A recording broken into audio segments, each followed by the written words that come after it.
Olá pessoal, tudo bem? Eu sou Estevão Secato e começa agora mais um episódio do Virando a Mesa, hoje com Guilherme Camargo, sócio da SX Group. Guilherme, obrigado pela sua presença aqui no programa. Valeu, Estevão, obrigado você por me chamar. Puta, ótimo. Guilherme, conta, assim, o mote do programa é falar sobre viradas de mesa, empresas, empresários, histórias de empresários, né, CEOs, fundadores, enfim, não necessariamente se levam, mas história de pessoas, né? Perfeito. E empresas. E ferramentas também que a gente usou e que vocês usaram nessa sua história, né? Então, primeiramente, cara, conta um pouco da sua história, né? Pô, desde quando você se formou até o cargo que você ocupa hoje e as empresas que você criou e atuou. Perfeito. Bom, sou publicitário e trabalhei na indústria de bebida, trabalhei na Diageo, que antigamente chamava Rio Blind, e depois eu migrei para games, né? Fui trabalhar na Microsoft. Comecei na área de trade marketing e acabei entrando depois na área de Xbox, onde eu fui o primeiro head no Brasil e fiquei 13 anos na Microsoft. Só faltou trabalhar com cigarro para completar talvez o trio, né? Ou nas bets agora, né? Exatamente. Na Microsoft, então eu acabei trazendo o Xbox para o Brasil, tive a felicidade de trazer a fábrica para o Brasil e o mercado de games na época era muito pirataria, né? Tinha muito... O sinônimo de categoria era PlayStation e aí com o Xbox 360 a gente conseguiu um mercado de até 90% do share. Então foi uma questão exponencial que o próprio Xbox para a Microsoft Brasil representava 1/3 de todo o faturamento da empresa. E era uma equipe de, 8 pessoas, né? Era isso lá que ano que foi? Foi 2010 para 2012, né? Eu assumi Xbox em 2007 e até 2007, até 2010 foi importado, depois a gente trouxe a fabricação no final de 2010. E aí teve essa explosão, onde o Xbox acabou virando, né, o PlayStation dessa geração, dessa 7ª geração. Na época, eu tinha report, eu trabalhava no Brasil, mas tinha os reports externos. E 70% do meu tempo era resolvendo bucha corporativa. Então, era muito mais pensar em como que eu ia me defender, como que eu ia me posicionar, do que 30% que eu tinha para pensar no negócio. E aí rolou uma frustração, talvez, né, uma inquietação. E eu tenho um amigo, né, que é meu amigo de infância e adolescência, que é o Felipe, que é o fundador da Silks, que o apelido dele era Bill Gates quando eu tinha 10, 12 anos, porque ele já programava, né? Então a gente brincava que era o Bill Gates. Nem sonhava em trabalhar na Microsoft. E ele fundou a Silks, depois que ele vendeu o site olé.com.br. Quando ele fundou a Silks, ele basicamente tinha uma experiência de de estagiário, virou empreendedor, e aí acabou vendo que em algum momento ele não ia conseguir crescer mais, porque ele fazia meio que uma prestação de serviço entre o cliente final, muitas vezes a agência de publicidade o contratava para fazer o game e algumas empresas contratavam para desenvolver sistemas. E aí a gente veio conversando e eu falei assim, Gui, vem ser sócio, e vamos virar a mesa aqui da Silks para sair um pouco talvez desse marasmo que ela estagnou no ponto de vista de crescimento. E aí em 2012 eu acabei tomando a decisão de virar a mesa e virar empreendedor. Diria que talvez eu não empreenderia se não tivesse talvez esse colchão, esse conhecimento do meu sócio, e eu acho que essa questão, a gente fala, os sócios não precisam ser os melhores amigos, eles precisam ter competências complementares e visão de negócios iguais. Então a gente tem que saber que o mesmo norte é o norte. Se ele vai um pouquinho mais rápido, um pouquinho mais lento, a gente vai se adequando no ritmo. E eu virei sócio da Silks, sócio CEO da Silks, e a gente virou meio que uma agência, que eu trouxe a parte de publicidade para dentro também da parte de prestação de serviço. E em 2017, o BNDES fez uma pesquisa com 40 empresas da economia criativa aqui no Brasil e escolheram 2 empresas. Uma é a Quiris, que foi vendida para a Epic Games, que é a empresa do Fortnite há 2 anos atrás, e a Silks. E nesse empréstimo era para você criar propriedade intelectual dentro de uma competência de economia criativa. Então a gente criou, foi o primeiro momento que a gente falou assim, vamos separar a parte de prestação de serviço da parte de criação de produtos próprios. Então a gente acabou trazendo esse investimento, separou uma equipe e desenvolvemos, né, o MoviePlay e desenvolvemos o Ludus Pro, que é uma plataforma SaaS gamificada, que já ganhou o 4º ano consecutivo 100 Startups de EdTech. E aí a gente acabou vendo, olha, vamos manter a nossa prestação de serviço como nosso core, mas não vamos esquecer a nossa paixão, que é desenvolver projetos e empresas, que a gente trouxe esse negócio do Venture Builder. Né? A gente tem essa competência interna para criar uma ideia, um projeto, uma empresa do zero, dar toda essa assistência jurídica, contábil, marqueteira e tudo mais para transformar isso num negócio, escolher alguns sócios que de repente já estão com a gente na operação para tocar essa operação. No caso, por exemplo, do Ludus Pro é o Danilo Parisi, que era uma pessoa que trabalhou comigo na Microsoft, eu trouxe para a Silks, tinha um equity e a gente deu mais participação para ele tocar essa operação do Ludus Pro. Né? E hoje, basicamente, a gente virou uma Venture Builder, o SX Group, né? E a gente tem esses 3 núcleos. Um núcleo de games e gamificação, que é a Ludus Pro mais a Go Gamers, que tem a pesquisa Game Brasil, que a gente fala que gamer também é gente, compra sabão em pó e volta para presidente. Aparecem de vez em quando, né? Não, a gente fala, cada vez mais está muito próximo da nossa distribuição geográfica brasileira, econômica também. Eu tenho um núcleo de diversidade e inclusão, que são 2 empresas que a gente acabou acelerando, a Diaspora.black e a Diversitera. São empresas que já existiam, mas, de novo, os founders estavam batendo cabeça na parte financeira, marketing e tudo mais, parte de um conselho consultivo, e a gente acabou, por troca de equity, assumindo parte do dia a dia da operação, deixando os CEOs focados no negócio deles. E, por último, a gente tem a parte de marketing e tecnologia, que é formada pela Silks, que é o nosso carro-chefe. Hoje é 80% da nossa receita, ainda vem da prestação de serviço. Qual que é? Só voltando um pouco, Guilherme, lá atrás, eu vou voltar um pouco lá na Microsoft, que é um negócio interessante. Como é que foi essa mudança de importador para fabricante aqui no Brasil? O que motivou e como é que foi esse processo? Bom, importar os jogos digitais, o console, né, o hardware, era mais barato você importar uma máquina de caça-níquel. E não estou brincando, isso é fato. Então tinha vários impostos cascateados, imposto de importação, IPI, ICMS, PiscoFins. Então, basicamente, era inviável você trazer, né, um produto e ficar competitivo com o mercado paralelo, né? Isso acabou motivando assim, se a Microsoft quisesse implementar ou criar uma base de consumers, né, de consumidores por conta do videogame, precisava ter essa fabricação. E aí, aonde podia fabricar? Na Zona Franca de Manaus. Que aí também assim, aquela primeira alegria e depois você começa a ver as tristezas da parte operacional, né? Porque produzir na Zona Franca de Manaus, o custo de transportar a mercadoria para São Paulo era alto e muitas vezes o seguro da carreta, você tinha que vir com 1/3 da carreta, porque o seguro não cobria caso houvesse algum tipo de acidente no meio do caminho. Então foi uma operação ousada por parte da Microsoft, porque foi a única fábrica fora da China. E era fábrica própria ou era? Fábrica, não, era terceirizado. Eu não lembro se era Flextronics, acho que foi a Flextronics que fazia a produção.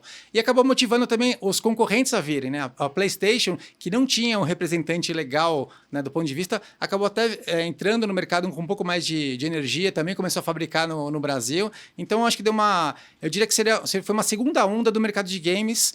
Teve nos anos 80 a Gradiente e depois acho que a Microsoft acabou puxando esse segundo e hoje eu acho que o mercado está mais consolidado muito por conta da ação que a Microsoft tomou, que era o player menos importante do ponto de vista de games, porque era Nintendo, Sony e Microsoft, né? As duas. Eu tive Super Nintendo, Super NES, né? Então, a gente tem uma ligação afetiva com um monte dessas marcas, né? Aí veio meio que o Outlier, que era a Microsoft, e acabou puxando esses outros 2 concorrentes para o Brasil também. A Nintendo tá ainda no mercado? Eu nunca mais ouvi falar. Também nunca mais ouvi falar de nenhum dos, porque eu não sou gamer, mas como é que é esse mercado? Nintendo tá no mercado ainda? E como é que é esse mercado de gamer no Brasil? Qual que é o tamanho disso? Tá crescendo, tá reduzindo? O mercado de games da parte de consumo e na parte de receita, ele basicamente está entre os top 10 do mundo, né? A gente faz uma pesquisa, que é a pesquisa Game Brasil, que hoje 74% da população brasileira afirma jogar jogos digitais.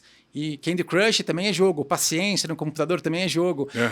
O que a gente acaba vendo especialmente por conta da plataforma smartphone, ninguém compra talvez um smartphone apenas para jogar, diferente talvez de montar um PC ou mesmo de comprar um videogame. Então é uma plataforma muito completa, que te dá essa opção de ter redes sociais, de trabalhar e ter uma plataforma muito bacana para a parte de jogos, né? E eu acho que os jogos cada vez mais foram democratizados por conta do smartphone. Hoje o smartphone, na receita global, ela é 50%. Então você pega um mercado que há 15 anos atrás não existia. Cresceu, né? Conseguiu 50% hoje, representa de uma base nova de consumidores. 50% do consumo de games hoje é via smartphone. É via smartphone. Então é uma coisa... É que vai desde o mais simples até o mais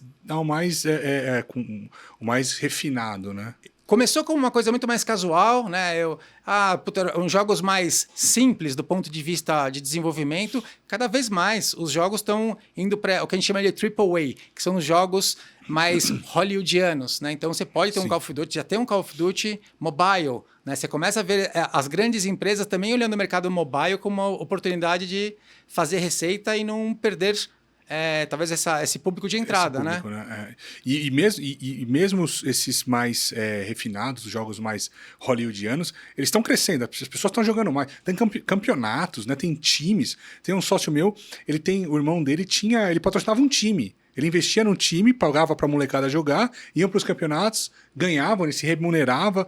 Bem interessante isso. É uma nova carreira. Tem os e-sports, né? E eu acho que talvez uma geração nova tanto da parte de... a gente fala do Neymar, né? O Neymar talvez é uma referência no esporte do futebol offline, né? Agora existem as referências também dos esportes online. E talvez os jovens, muitas vezes, vão preferir até virar um e-atleta do que talvez um atleta mais tradicional. E a gente está vendo essa movimentação por conta dos campeonatos, incentivos, as próprias empresas não endêmicas patrocinando, entrando nas iniciativas, porque sabem que o público hoje é um público que um público que consome qualquer coisa, né? Não é mais um público apenas jovem, adolescente, que vai mal na escola, que era um pouco do perfil anos 80 e 90. Não, e é interessante porque é mais democrático também, né? Porque pegar o futebol, o tênis, por exemplo, o tênis é super elitizado, é caro jogar, né? As aulas são caras, né? Os campeonatos também caros de participar. Futebol, você tinha que ir na peneira participar, às vezes você tinha que ter aquela mão amiga que fala, puta, amigo do meu amigo, o networking. Eu acho que no game... A pessoa tá ali jogando no escritório dela, no quarto dela, jogando online, ninguém sabe onde essa pessoa tá. Perfeito. Né? Então a pessoa consegue acessar, às vezes, campeonatos e coisas que ela não teria num esporte tradicional. E uma coisa interessante que a pandemia ajudou a fortalecer esse lado dos esportes digitais, né? Porque basicamente parou tudo, mas os esportes digitais que já aconteciam da maneira online, acabou, né? Até foi um momento de pico que os esportes tiveram em termos de audiência. Agora só, o único cuidado que tem que ter é para não criar também uma geração de pessoas que não saem de casa, né? Total. Não praticam atividade física para saúde, não tem convívio social. Com certeza. Então, acho que os pais, né, também tem que ficar muito... Eles se acham que estão atentos, né? Acho que é uma preocupação isso Eu daí, falo que a gente tem na pesquisa Game Brasil, que a gente faz há 12 anos, tem um capítulo que é pais e filhos, porque até por uma questão de metodologia, a gente não pode falar com crianças de 14 anos sem estar acompanhando os pais. Então, a gente acaba pegando o de 6 a 14 anos com o feedback dos pais. A preocupação de um pai eu diria que a aceitação do jogo como uma forma de entretenimento ela é quase unânime. 90% dos pais afirmam que gostam que os filhos ou permitem que os filhos joguem. Mas tem as preocupações, que é o tempo que eles estão jogando, com quem eles estão jogando e se o jogo é adequado ou não para a idade deles. Só que hoje o momento de socialização é muito interessante. 80% dos pais jogam com os filhos. Legal. Então é uma questão que talvez quem cresceu nos anos 80 e 90, jogar com o pai era quase uma missão impossível. Né? Hoje a cultura gamer já também nasce dentro de casa. Interessante. Você falou de gamificação, né? O que é gamificação? O que é? Incorporar atividades de jogos nas rotinas convencionais? Perfeito. Muitas pessoas confundem até gamificação com mini-jogos. Vamos fazer um jogo aqui, vamos fazer um jogo de 7 erros aqui. Não, Sim. É usar as técnicas de engajamento para fins que não são a diversão.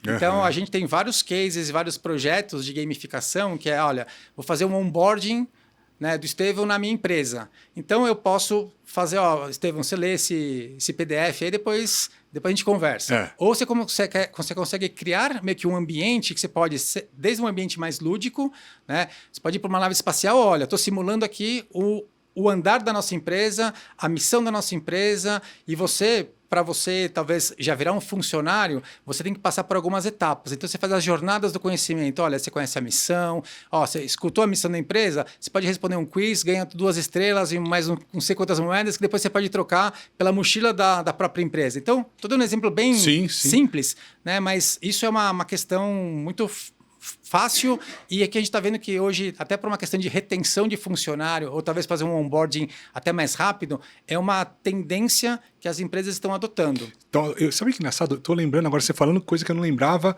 há quase 20 anos. Eu morei nos Estados Unidos, foi em 2001, mais de 20 anos atrás. E eu trabalhava no Wendy's. Não sei. Né? Putz, era caixa lá, meu, tinha que pagar meus estudos lá e trabalhava de caixa. E lá, que no começo da minha carreira, no meu currículo, eu colocava como gestor de e-mails, era gestor de recebíveis. Eu era caixa, gestor de recebíveis. Mas enfim, eu trabalhava. E a minha entrada lá, eu fiz um treinamento. Esse treinamento era tosco, mas era um pouco. Eu acho que era gamificação, porque tinha lá uma pessoinha que ela batia numa porta, abria aquela porta, eu tinha que pegar não sei o quê e responder um quiz. Era a mesma coisa. Era mas já tinha desde aquela época. Eu falo que a gamificação, ela é o termo, né, que a gente fazia a gamificação de uma maneira mais paleolítica, né? Por exemplo, olha, tinha companhias aéreas, né? O cartão branco, azul, vermelho e preto. Conforme você vai viajando mais, você vai mudando, né? Você vai tendo uma escala e maiores os seus benefícios. Isso já é uma gamificação. O que a gente hoje percebe é que apenas a parte de, se eu criar uma pontuação, um ranqueamento, vou premiar o melhor, isso já, talvez você vai agradar uma base muito pequena da pirâmide. A gamificação é muito mais uma questão para você, né, eu falo que tem esses aplicativos de corrida, né, o Nike, Strava, correr é um negócio chato. Os caras conseguiram transformar, junto com a gamificação, que você faz um bem para você mesmo, você quer se superar, você se compara com seus amigos, você incentiva os seus amigos. É uma forma de você trazer esse lado mais competitivo, mas para uma questão mais saudável, não necessariamente por conta de um prêmio. Né? Então, acho que a gamificação, eu acho que não é mais um modismo, a gente está vivenciando isso em diversas partes da cadeia produtiva de todo o país. E uma coisa interessante, eu tô montando um evento de networking e eu fiz um evento de networking há um tempo atrás e eu vi que formaram-se grupinhos. Perfeito. E esses grupinhos ficaram entre eles o tempo inteiro, o que é um erro. Né? Você vai no evento de networking, tem que fazer networking, tem que falar com mais pessoas, né? Então, aí as pessoas que participaram e vão participar dos próximos têm que falar com os amiguinhos. E aí, né, e ficava lá os grupinhos fechados. Falei, tá errado isso.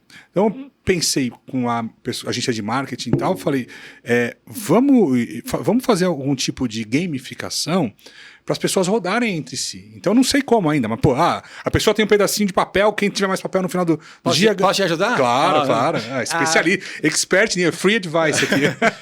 Estevão, a gente fez no ano passado, na nossa festa de final de ano, nós juntamos as 5 empresas. Né? A gente tem 180 pessoas e, basicamente, assim... No dia a dia, cada empresa acaba tocando meio que o seu negócio, encontra por um café, mas nem todo mundo se conhece. Né? E a gente tem 3 escritórios, não necessariamente está todo mundo no mesmo escritório. O que a gente fez foi, de uma maneira muito offline, mas a gente distribuiu uma cartela para cada pessoa que entrava e com um desafio. Então, o desafio era: encontre a pessoa da Diaspora.black que toca bateria. Encontre 3 pessoas que estão há mais de 2 anos na Diversitéria. Legal. Então, isso fez com que as pessoas se conversassem. Porque senão a gente estaria com esse mesmo problema, porque é natural. A gente prefere não se expor, ficar mais no grupo que... Foi assim, o ponto alto da festa foi isso. E assim, quando o pessoal de gamificação, né, o pessoal da Go Gamers e RH veio apresentar, eu falei, acho meio mico, mas vamos testar. Fecho minha boca e olha, Legal. Ainda bem que a gente deixou eles fazerem, foi muito bom. Às vezes a gente se impõe alguns tipos de travas e preconceitos, porque a gente não conhece, fala, vou amicar, vou passar vergonha. Mas não tem, é teste, né? É um teste válido. Era um teste também de um ambiente que a gente conhecia, mas foi ótimo, porque a gente nem precisou forçar. E no final das contas, tinha um dos desafios que a pessoa chegou atrasada, né? A pessoa da empresa que era, né? Acabou chegando atrasada, então ficou muito engraçado que estava todo mundo esperando a pessoa na porta para fazer. Né? Porque você tinha que dar um autógrafo, né? Então você tinha essas missões, você tinha que pegar o nome da pessoa e um autógrafo. Então era uma forma de você efetivamente, né? Legal. Todo mundo se conhecer. E muito aí, bom, vou aplicar. E fala uma coisa, e depois, como é que foi? E a empresa de vocês, né? O SX Group. Esse braço principal é ainda o de propaganda, mídia, também gamificação, prestação de serviços. Que tipo de serviço e para qual público? Hoje a Silks, que é o nosso carro-chefe, a gente atende empresas como Adobe, Tegra, Itaú Cultural, desde a parte de tecnologia até a parte de publicidade, comunicação, redes sociais, mídia e tudo mais. Né? Mídia online, offline, mídia tudo. Online, offline menos, mas a gente chama de digital one to one. Tá caindo um pouco, caindo, né? Para algumas ações, até grupo de parceiros para atuar. A Go Gamers, a gente fala que a gente é a Accenture do mundo dos games. Então, a gente tem essa inteligência de conhecer o gamer como consumidor. Então, uma marca não endêmica quer, sei lá, se posicionar para o mundo dos games. Quem que é o target, o que eles jogam. Então, a gente tem uma plataforma chamada... do data da PGB, que ela basicamente consegue monitorar todo esse comportamento, né? O cara que joga Fortnite, ele prefere, sei lá, chocolate da Lacta ou da Nestlé. Mas você consegue pôr o seu, por exemplo, lá no Fortnite, por exemplo, tem compras digitais ali. O cara vai, compra sei lá, a ferramenta ou a arma, qualquer que seja o que ele vai comprar ali. Você consegue inserir com esses parceiros a marca dos seus clientes dentro do game ou você cria um game para eles? Não, na verdade, assim, se você quiser inserir algum tipo de ação dentro de um Fortnite, a gente até auxilia a conversar com o pessoal da Epic, mas a gente não faz a implementação. A gente fica mais na parte da consultoria, de falar, olha, o seu público tem fit com esse game, tá? Ou não tem fit com esse game. O seu influenciador, para você ser embaixador de marca, é essa pessoa. Então, a gente acaba atuando menos na parte de desenvolvimento e mais na parte de consultoria, né? E a gente faz muito gamificação para empresas. Então, Mercado Livre, Heineken, são empresas que usam a gamificação, seja para a parte de funcionários, seja para a parte de consumidor, né? Eu gosto de um exemplo da Vivo, que ninguém liga para o telemarketing para elogiar o serviço, né? A gente só liga para reclamar. Então, a Vivo, durante 4 anos, ela nos contratou para fazer a parte da consultoria de gamificação. Então, a gente criou um ambiente onde eu colocava o atendente, que de 3 em 3 meses mudava, porque é uma rotatividade muito grande, ele como um ator principal daquela situação, do telefone. Então, você entrava no ambiente digital, tinha uma coxia, que era, ó, você vai se apresentar aqui, mas antes de você se apresentar nesse teatro, você tem que passar pela maquiagem, treinamento de produto, postura. Agora vai ensaiar um pouquinho. Volta lá, treina, responde os quiz. Então, você tinha um programa de treinamento, onboarding inteiro. Na verdade, ficou um onboarding mais essa parte de continuação durante 3 anos. E é isso. Quando a pessoa te liga, ela te liga para, muitas vezes até, né, verbalmente, ela te agride. Se você for o ator principal, você consegue conduzir e tentar melhorar esse grande final, né? Então, são empresas que hoje, né, já usam esse tipo de técnica para melhorar a comunicação, para melhorar a eficiência, o engajamento, e eu acho que é muito importante isso. Ô, Guilherme, não, importantíssimo. Ô, Guilherme, deixa eu perguntar outra coisa. A gente tem bastante ouvinte não, né? Mas espectador aqui, ouvinte também, sim, que é pequena e média empresa.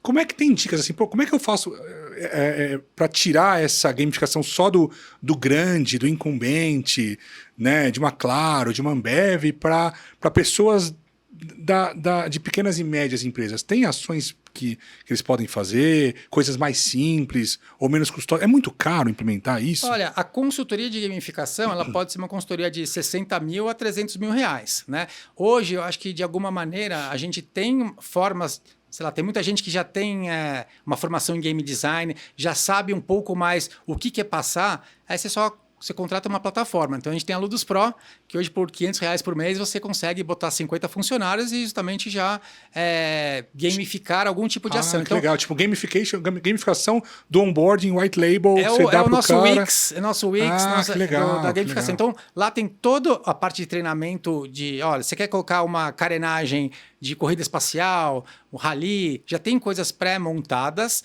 já existe toda uma trilha.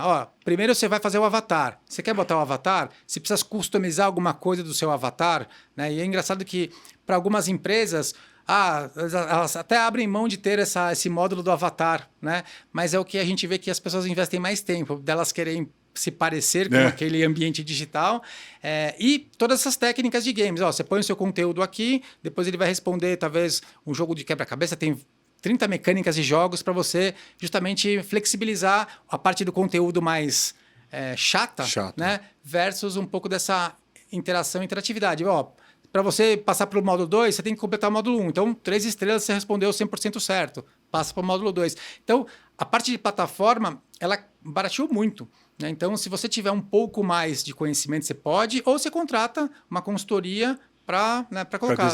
Depende muito do que você espera, né? A gente vê que pequena e média empresa, talvez um grande desafio, essa parte de retenção de pessoas. Sim. Né? Então, usar alguma coisa para que a pessoa também se sinta mais acolhida ou para um onboarding mais rápido, Isso é um problema de empresas pequenas, médias e grandes. Então, E você também acaba economizando bastante no onboarding, no treinamento dessas pessoas. E também não só no onboarding, mas às vezes surgiu um produto novo na empresa. A minha área comercial tem que ser treinada, mas não só a área comercial, a área financeira, a área de operações, todo mundo tem que ser treinado naquelas rotinas daquele novo produto. Quais pacotes eles podem fazer parte. perfeito. Se eu coloco isso daí, né, como uma rotina de toda vez que eu for lançar alguma coisa nova na empresa, eu ter essa gamificação, você acaba economizando horas de pessoas que vão ter que treinar esses funcionários para implementar isso. Então, pode trazer economia também, né? Com certeza. E melhorar até a curva de aprendizado ali. O learning curve vai ser muito mais curto, né? Não, eu vou falar que a gente teve também com algumas empresas financeiras, é isso. A agência bancária tem em vários lugares do mundo, né? Vários lugares do Brasil. Então, também, muita rotatividade. E antigamente, você tinha uma agência em Recife, trazia as pessoas da agência aqui para São Paulo para fazer um onboarding, anfiteatro, palestra. Você pode fazer 70% do seu onboarding digital. E não é que você vai perder, né? Na verdade, você já vai conseguir ter esse ganho, né, de escala. E uma coisa muito interessante para algumas empresas, que quando a pessoa assina a offer, já disponibiliza uma plataforma, a pessoa já se sente mais até motivada a fazer o onboarding antes mesmo de começar o day one, entendeu? Porque é um pouco dessa... Você está na pilha de começar alguma coisa nova e você já está começando antes. Eu fui contratado, começa daqui 2 semanas. Eu já quero começar antes de brincar. Super legal. Para educação também deve ser legal, né? Eu dou aula na FIA. Eu faço as minhas aulas, eu tenho os meus quizzes lá, mas se eu colocar uma gamificação nas minhas aulas e para passar meu conteúdo, acho que a retenção vai ser muito maior, né? Eu vou falar uma coisa, Estevão. Você que dá aula na SPM também, né? Eu dou aula na SPM e coordeno uma pós-graduação de game marketing, game business, jogos como negócio. Uma coisa que eu brinco assim, com alguns alunos, eu falo, olha, estudem para tirar 7. Porque o 7 e 10 é a mesma coisa. E é verdade, do ponto de vista acadêmico, eles vão ganhar um diploma. Como que a academia poderia trabalhar melhor a questão dos alunos nota 10? Né? Será que ele tinha que ter um badge diferente no LinkedIn? Será que as instituições teriam que dar um pós-doutorado, um mestrado? Então, tem coisas que eu acho que a gente... do ponto de vista de iniciativa, a gente está mais rápido do que a própria metodologia acadêmica, né? Sim. Mas, de alguma maneira, assim, eu me cobro muito também de trazer coisas mais de interação. E o interessante de gamificação e dos games na parte de comunicação, e eu acho que o game como espinha dorsal de comunicação é um negócio fenomenal, porque se eu vejo uma propaganda tradicional, escuto um áudio de algum spot, alguma coisa, você vai estar... Se você não estiver prestando atenção, vai passar batido. Quando você interage com a propaganda, que seria um advergame, ou faz alguma ação por conta da gamificação, você é o ator principal para definir se vai para a direita ou para a esquerda. Sim. Você tem um poder de decisão. Então, isso é uma coisa que o game como mídia ajuda bastante. Então, nas aulas, na pós-graduação, existem aulas que a gente põe jogos para entender mecânicas e até para avaliar o quanto isso pode ou não engajar. Mas o nosso principal foco é jogos como negócio, por quê? Paixão e negócios nem sempre andam juntos, né? Então, tem muita gente apaixonada pelos games, nem todo bom jogador de futebol é um bom treinador, então não é porque você joga bem em jogos que você vai virar um bom executivo. Então, você tem que saber, esse jogo, ele vai ser um sucesso para quem que é? Eu estou fazendo para satisfazer um ego pessoal ou quero transformar isso num negócio? Quem que é meu público-alvo? Quanto que eu vou investir? Eu falo, você tem 1 milhão para investir no jogo? Invista 500. Guarde os outros 500 para adquirir novos usuários. Sim. Porque tem um mix talvez ainda de falta de conhecimento, que eu acho que muitas empresas ainda estão passando por esses apertos. Porque não é apenas ter um jogo bom. É divulgar, distribuir o jogo. Distribuir, né? E ter bons contatos, parceiros e saber transformar isso em negócio. Né? Pega o Minecraft... O Minecraft, talvez hoje o game tenha uma linha de receita, mas o merchandising daquilo, tem camiseta, tem festa de aniversário que é totalmente envelopada. Então virou um transmídia, virou um produto que você não sabe, muitas pessoas talvez não saibam que começou num game. Talvez tenha visto pela primeira vez na televisão, ou virou, sei lá, outras coisas mais. E entra um pouco também de neurociência, neurobusiness aí, né? Para como você coloca para as pessoas, né? A forma de interação. Interessante. Conta um pouco. E aí você também tem outro braço que é o Venture Builder. Isso. Como é que funciona isso? A gente começou fazendo o Venture Builder meio que sem saber que o termo era Venture Builder, né? Então a gente sempre teve... A Silks começou como uma desenvolvedora de games. Então o lado de de developers, né? De dev é bem forte lá, então eu tenho... Você tem quantas pessoas hoje na empresa? A gente está com, acho que, na Silks a gente está com uns 95, no grupo total a gente já está com 180 pessoas. Pelo fato de a gente ter esse DNA de tecnologia, então a gente criava um lab, então... E foi meio difícil a gente separar um pouco, por exemplo, se desse algum pepino em algum cliente, a gente parava o nosso lab, né, nosso laboratório, para resolver aquele pepino, né? Mas a gente criou um jogo em 2011 chamado EcoCity, que tinha 400 mil pessoas por dia. Ganhou o melhor social game na Brasil Game Show de 2011, 2012. E a gente começou a ver que, olha, se a gente dedicar um pouquinho mais de tempo para desenvolver produtos próprios, a gente pode... se arriscar menos, né? Porque prestação de serviço é aquela coisa. A gente trabalha hoje muito com prestação de FII, mas troca o superintendente, de cada 2 anos concorrência. Então, você está sempre correndo atrás de alguma coisa. Na parte de produto, quando um cliente vira um número, me parece um bom mix, né? Que aí você começa, isso aí, você perdeu um, mas ganhou 2. Né? Então, a gente começou a ver essa visão e falou, olha, a gente tem competência para, da ideia ao lançamento, fazer dentro de casa. Né, em termos de competências de pessoas, só que falta um pouco de capital. Então a gente pegou esse empréstimo, que foi um bom alavancador, e a gente acabou meio que gostando dessa experiência. Né? Então a gente tem acho que 4 ou 5 produtos hoje, né, em desenvolvimento e mais alguns produtos. Né? O Ludus Pro já recebeu um aporte, estamos correndo agora para uma segunda rodada. Né? A própria Pesquisa Game Brasil ela é uma referência hoje dentro do mercado de consumo de games, e a gente está desenvolvendo, a gente acabou de lançar há 3 meses atrás a DiversiTrack, que é uma plataforma de censo voltada para diversidade, equidade e inclusão, junto com a Diversitera, que é a nossa empresa acelerada também. E todas essas empresas têm sócios específicos tocando ali, que já entendem do negócio. É isso. A gente a gente começou a entender um pouco mais, né, de como funciona esse mercado de Venture Capital. Porque, olha, não adianta o SX Group ter 70% da operação, porque se a gente não estiver na operação. O que a gente acabou desenhando foi, e a Venture Builder ela está na operação. Então, a gente participa ativamente de todas as empresas que eu citei. Nós temos desde papel no conselho consultivo e papel no dia a dia. Né? E eu brinco que no Brasil, você saber a parte financeira, jurídico, contábil, é fundamental. Né? Então, só de você pegar uma empresa, bater o balanço e falar, poxa, tem um KINAI errado aqui. Você podia estar recolhendo menos imposto por conta disso. Isso você já paga, entre aspas, o seu fee de prestação de serviço. Então, e essa expertise, como todo empreendedor acaba focando muito mais na paixão do negócio e esse lado talvez é mais desconhecimento geral mesmo, a gente pode fornecer completamente esse recurso. E como é que é o modelo de negócio de vocês? Vocês cobram um FII e uma participação? Como é que funciona? Para as empresas, por exemplo, eu vou dar o caso da Diversitera. Né? A Diversitera, a gente teve eles contrataram a Silks para desenvolver a plataforma. Né?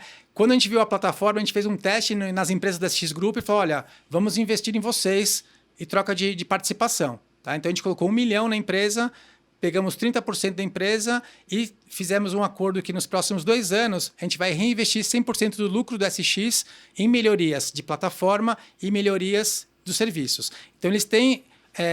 eu cobro o serviço deles de financeiro, eu cobro o serviço deles de marketing e eu cobro o FII comercial, porque eu tenho uma máquina de vendas também que é fundamental, porque hoje eu falo com 350 empresas, somando todas as empresas do grupo, né? Só o Ludus tem 120 clientes recorrentes.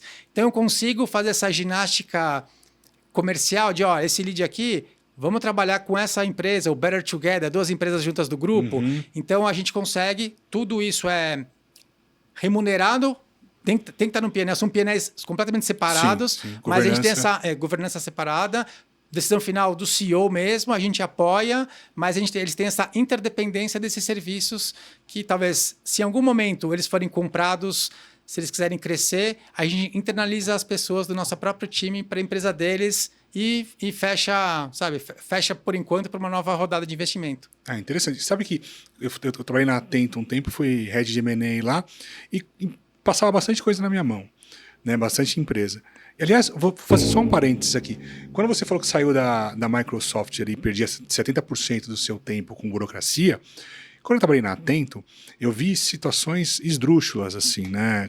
Casos de burocracias grotescas, né? Do tipo, pô, CFO que sabia que um deal não ia para frente e para atender uma demanda do CEO, ele não queria vetar o projeto, mandava times para fora do Brasil, times de 4, 5, 6 pessoas, um gasto corporativo enorme, já sabendo que não ia dar certo, e depois concluía-se, né, em campo que não dava certo e apresentava para o CEO. Então tinha um gasto e um tempo fora do business. Então quando você sai disso, né, dessa nhaca e consegue tirar a cabeça para fora e falar, pô, existe, né, negócios de verdade, pô, é uma libertação, né? Sim. Mas voltando, e que vai muito do encontro de que outras pessoas que vieram aqui falaram, pô, sair do mundo corporativo para empreender. Parece que essas pessoas estão mais felizes, né? Agora, voltando lá, então eu comecei a brincar com startup. Aí eu era conselheiro, pegava 2%, 3%, aquele modelo. Conselho consultivo, perfeito. 2, 5, 10%. Cheguei a ter 50%. Foram 29 startups. Nenhuma deu certo. Porque eu acho, né, na minha opinião, eu não punha tanta energia e tanto tempo nisso, né? Porque era um side hustle lá, um side business, então deixava. Mas eu vi casos do fundador fechar comigo, assinar, ter a tecnologia e sumir, desaparecer, porque estava em depressão, ou o outro que não tinha dinheiro para continuar investindo no negócio, né? E eu comecei a perceber que era muito mais pro ego da pessoa, tem uma startup. E aí, como eu te falei, né, antes do programa aqui, me parece que essa questão de startup tem muitas que vão dar certo, 95% não dá certo, né, por vários motivos, mas é como se fosse no passado aquele plano de a pessoa se aposentava, pegava um pacote de aposentadoria, comprava uma franquia. Hoje os caras querem montar startup, né? Como é que você vê isso? Você tem tido muito contato com fundadores? Como é que é esse deal flow de vocês? Como é que você enxerga isso? Putz, Estevão, é uma boa pergunta pelo seguinte, eu acho que todo mundo, fundei uma startup, todo mundo já vê o unicórnio na frente. E eu vejo só uma pedra, não, um paralelepípedo. Uma coisa que a gente, até por uma questão, a gente já é mais velho, até na forma de pensar, a gente puxa nossas empresas que estão classificadas como startups para a parte de recorrência de receita, né? E a gente não queima caixa à toa. Porque, para mim, o mais importante seriam os dividendos mensais, semanais. Sim. A nossa visão de grupo é isso. A gente já surfou uma onda de empresas que gastavam, né? Todo mundo queria ter um escritório igual ao Google, e a gente falou, para com isso, nosso escritório tá bonito, não precisa não ser, né? E deu uma secada, eu acho que no mercado. Eu acho que antigamente, sei lá, talvez de 10 startups uma dava certo, agora deve ser meia, né? Então, porque tem uma visão, e a gente tem uma visão muito mais analítica, muito mais numérica do que o oba-oba, do que ali vai dar certo. Vamos, né? Queimar caixa. Vamos queimar caixa. Com esse buraco de queimação de caixa, alguém vai ter que pagar alguma hora. Alguém vai pagar, né? Então, e secou, eu acho que secou. Os próprios cheques de investimentos dos angels e tudo mais, que antigamente era 2 milhões, agora é até 500 mil reais. Então já começa a ficar cada vez mais seco e as pessoas querem resultado, as empresas querem resultado com um pouco mais, né, de curto prazo. Todas as nossas startups, o nosso objetivo é ser em 2 anos break-even. Ponto. Sim. Não dá para ficar 3 anos, 2 anos.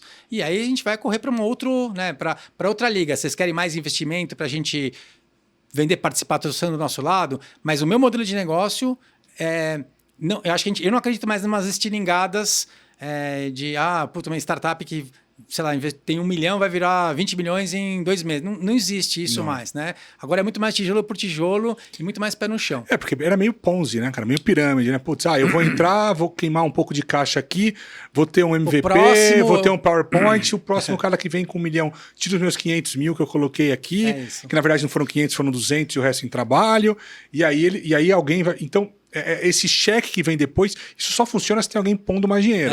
Mas o último da fila vai perder se o negócio não é viável, né? Com certeza. Qual que você acha que é o segredo para startups de sucesso? Você que está no Venture Builder. Olha, eu vou falar que esse olhar numérico ele é fundamental. Porque assim, a gente trabalha com o mínimo, as empresas têm que ter no mínimo 3 meses de caixa.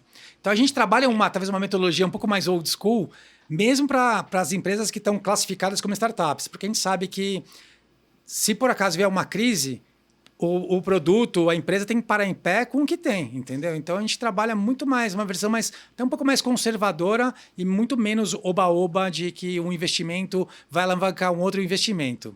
Já acabou, secou isso aqui no Brasil. Sabe que eu trabalho com reestruturação de empresa, turnaround também. E é a mesma coisa, só que na outra ponta. Porque se você pega a startup, ela está começando, né? E ela tem restrição de caixa, ela precisa gerar caixa ali com a sua própria operação. No turnaround empresarial, eu vivo a mesma coisa, só que na outra ponta. Já sou uma empresa grande, estabelecida, estou sem dinheiro também, preciso me reestruturar, né? Reorganizar meus negócios.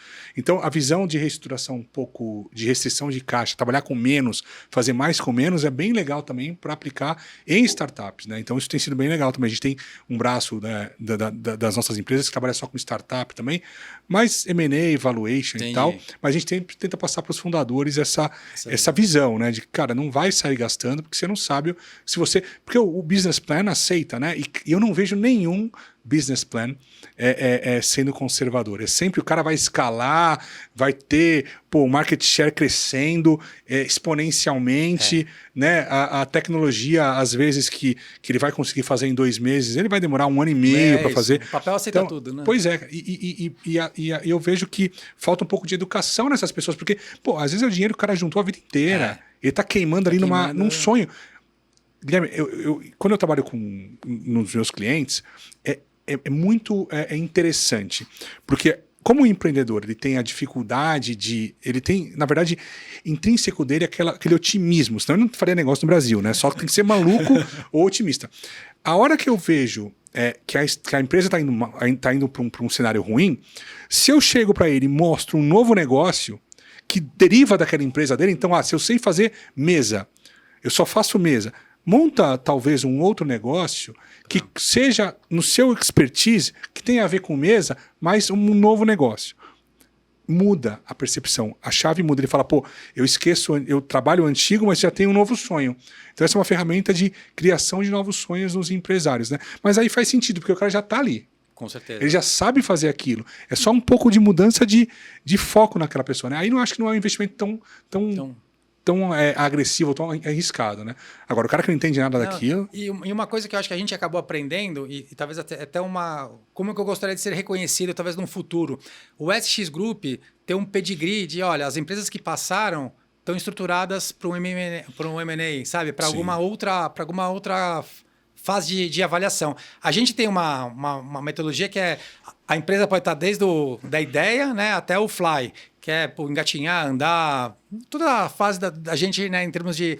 E cada empresa está em uma fase, demanda algum tipo de serviço, e uma coisa que a gente acaba fazendo os nossos serviços, como o SX Group, a gente não visa lucro no SX Group na prestação de serviço, muito mais, a gente vai ratear custos.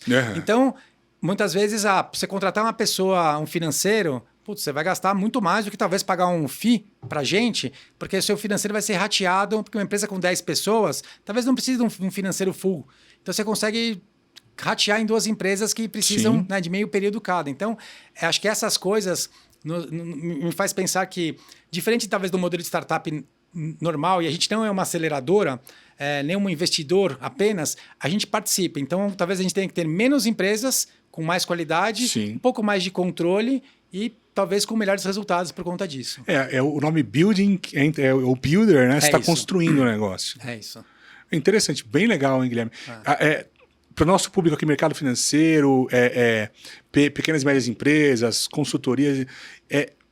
O que eu acho que foi mais legal da nossa conversa, eu acho que é mais diferente para o nosso mercado, é realmente essa questão de gamificação, né? Isso aí eu acredito muito nisso, eu acho que é bem legal para o futuro, pro presente, mas eu acho que cada vez mais parte das nossas vidas. Tem alguma mensagem, alguma dica para quem quer usar isso, começar a mexer com isso? Então, o game, você precisa, de alguma maneira, tomar uma decisão. Então, do ponto de vista de comunicação, né? Vou comunicar um novo produto, vou comunicar uma nova campanha da minha empresa para os meus funcionários.